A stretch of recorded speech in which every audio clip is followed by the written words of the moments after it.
Hi guys, Paul here from PABrewNews. Gonna do a beer here from the Untitled Arts Brewing Company, which was really fucking expensive.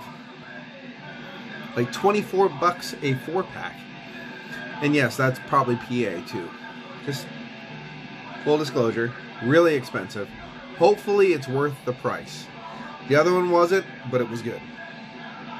Good, not worth the price. Let's see what this one is. Untitled Arts. This stout just got serious.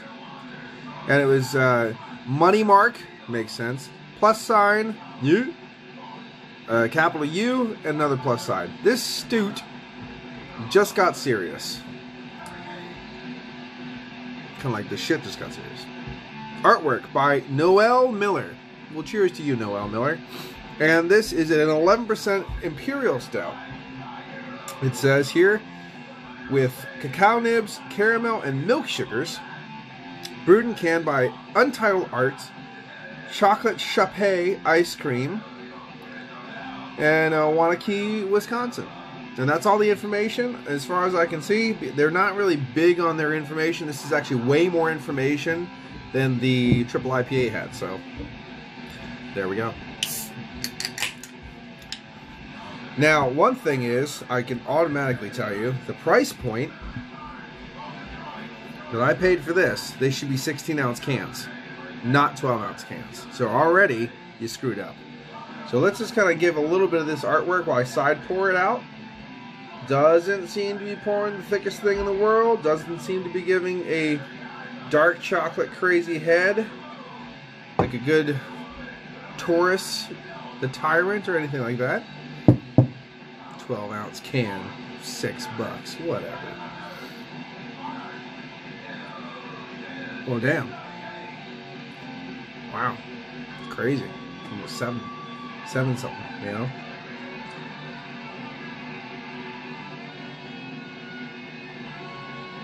$6. Well, with taxes and stuff. But I said most of that is just PA. It's probably less than that anywhere else. Still, alcohol eggs, obviously, sticking. $6 a can plus tax. Well, no, I didn't pay tax. That's right. Ugh, sorry. Just think about the other thing that combining with it. I'm just having a rant right now. Ranting a little bit because I paid almost $50 for 8 beers.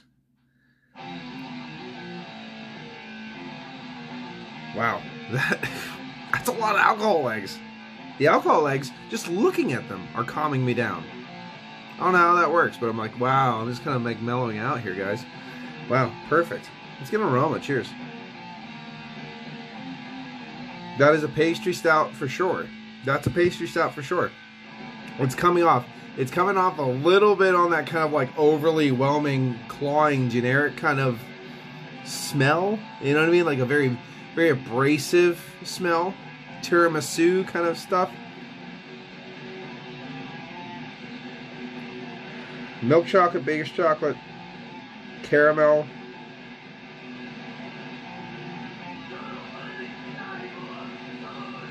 Can I get a little bit of that English? What happened there? Like a tiramisu, a little bit of English toffee kind of a cake. Man, this really does smell good. Cheers.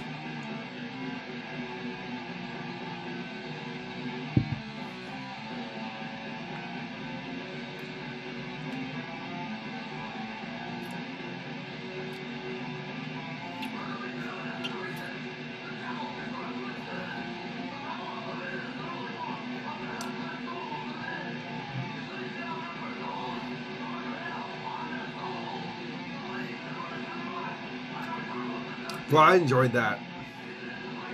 I enjoyed that quite a bit. See, I was pissed off because I bought the Hazer's triple IPA, and it was like a 9 out of 10. It was okay beer. It was an okay beer. I've had way better. $22 a 4-pack. You know, this was 22. This was 24. So this was $6 a can. For a 12-ounce, you know, if you're doing $6 a can, they better be 16s, you know what I mean, a bigger, you know, this or this, or 500 milliliters, or whatever you want to say, wherever you come from, I understand. The first sip I've had, there's some more milk sugars I saw that just kind of came out of that bottom of that. It was pretty good.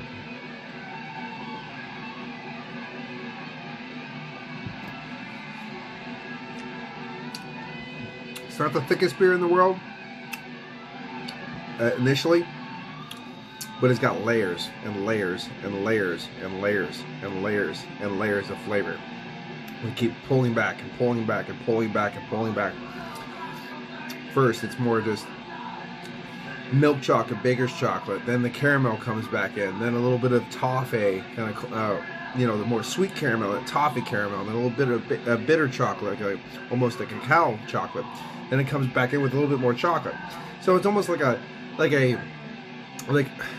chocolate cake, like a chocolate tiramisu cake with layers, and every layer is a different piece of the cake, kind of thing. No shit, like it's like that. It's like that.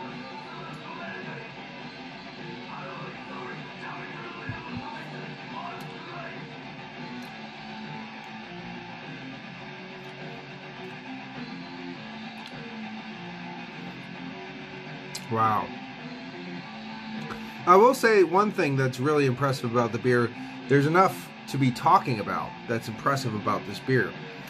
The fact that it's 11% alcohol by volume, that really doesn't come out in the taste at all. It doesn't hinder the drinking experience. The drinking experience is slow enough because what you're doing is you're enjoying every sip and getting a little bit out of every one.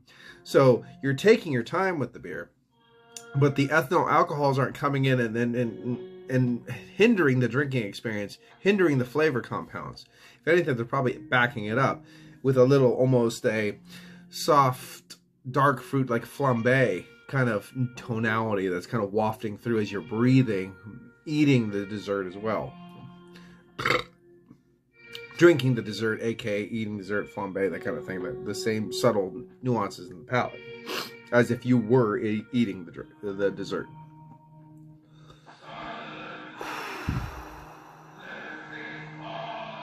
It's pretty good.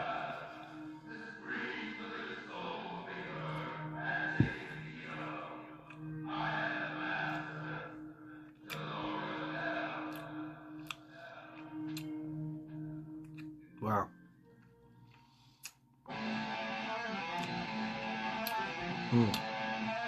Very sharp, bitey cacao chocolate as well. As I said, really hitting the front of the palate now, the lips. Drying baker's chocolate, cacao, dark chocolate.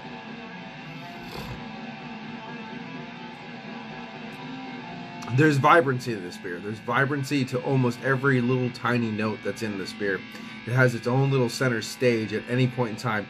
They're not supporting characters. Everyone's a main character, and they all have their little tiny, like, shining roles where the spotlight's on them the whole way through. The caramel, the toffees, the brown sugars, the dark chocolate, baker's chocolate, milk chocolate, you know, those kind of things. There is almost a flambe kind of quality to this beer with some subtle brandy, very, very subtle brandy, dark fruits underneath everything. And I think that's the ethanol alcohols wafting through, hitting a little bit. Some of those different characteristics, a dark malt will bring a little bit of black cherries and raisins and stuff to the forefront as well, mixing with a little bit of that baker's chocolate, brown sugar as well, bringing those qualities to the forefront as well. Wow, it's a hell of a drink.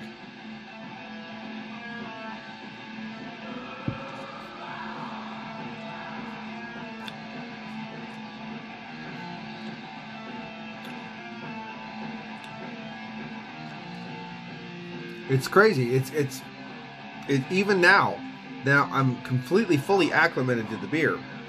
It's still doing this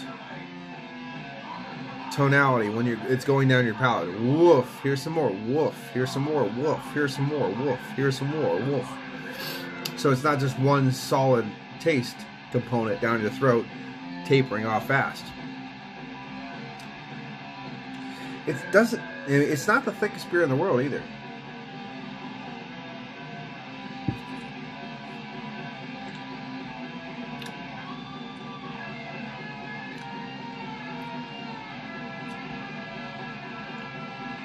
It's rich, dark.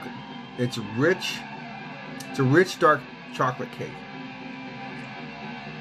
But it's got this tiramisu vibe too, mixing in perfectly. Like if, let's say, you know, you put both cakes together, you take a nice slice out of both at the same time and eat it. Boom. You know what I mean?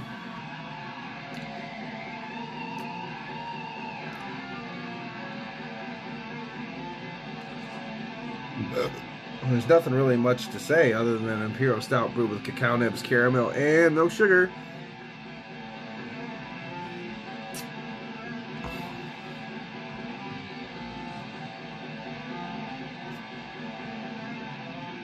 I'm not saying a lot.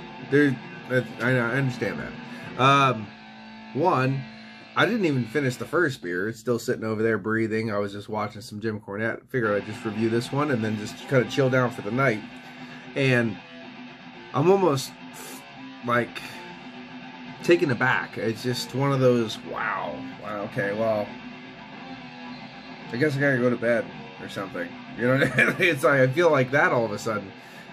Starting the review, first sip, it started with the blankets of alcohol, and then the first sip was like, okay, thanks, I'll see you later.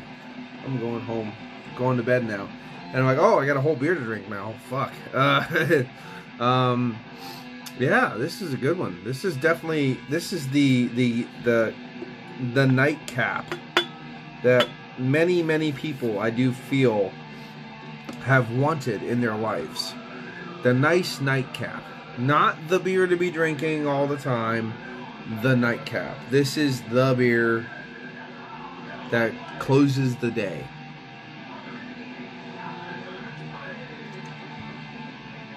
Not because of the ABV. Obviously, because, you know, I drink 11% alcohol by volume to start the day. But because of the flavor compounds. This is the dessert. This is the pinnacle of your meal. This is the pinnacle of what you're doing. After you get done doing things, this is the last thing that you eat before you nestle down in your comforter and go to sleep. It's really shining through that way too as I drink it. This is definitely a great beer. This is a fantastic beer. Would I still like to see it in that $5 lower range? Yes. Would I be perfectly fine doing a $24 4-pack if it was 16 ounces? Yes. Yes, I would. I still feel that a 16 ounce would justify the price of $24 a 4-pack. Yes. I think it's great. I still wouldn't buy it again. Not at $24 a 4-pack. I just won't. It's just too much money. It's too much money. I don't have that much money to spend. It's kind of like that making craft beer the elitist thing. And I really don't, you know, I'm not an elitist. I mean, I like the mentality to a certain extent, depending on what you're talking about. Black metal and all this stuff like that. But it's all poor people's shit. That's the thing is, you know, metal and all this stuff was never it was never supposed to be a rich man's game. It was supposed to be the poor man's game. Now, craft beer, however, this is definitely the ruling elites ballpark, apparently, all of a sudden, because everything's so damn expensive that you can't afford anything unless you know you've already been inherited all money and you drive a this and that and you live in a condo somewhere in a city. Or if you live in your mom's basement, you know what I mean? Like, and you just have so much money you don't know what to do with it. But this is great beer. This is a fantastic beer. I would like to see it in like, I think $20 a 4-pack is a great price for this beer. $1 difference, and my mind completely changes. You know what I mean? Like $1. $20. This is one of those beers, because Joe from the Beer Patrol, he always says, you know, I bought this fruited sour for $20 a 4-pack, and that's a good price. No, it's not. It's a fruited fucking 4% sour. Fuck you. You know what I mean? Like, it's not a good price. I wouldn't pay fucking $10 for that. This 11% Imperial Stout that is giving me sensations that no other beer has given me in a long time is a great fucking beer. And at $20 a 4-pack, I can justify that. 24, still bloop, just a little bit bigger, man, just a little bit bigger. So I would still consider it overpriced, but for what I'm getting out of it, it is absolutely fantastic. So I'm going to give this one, oh boy.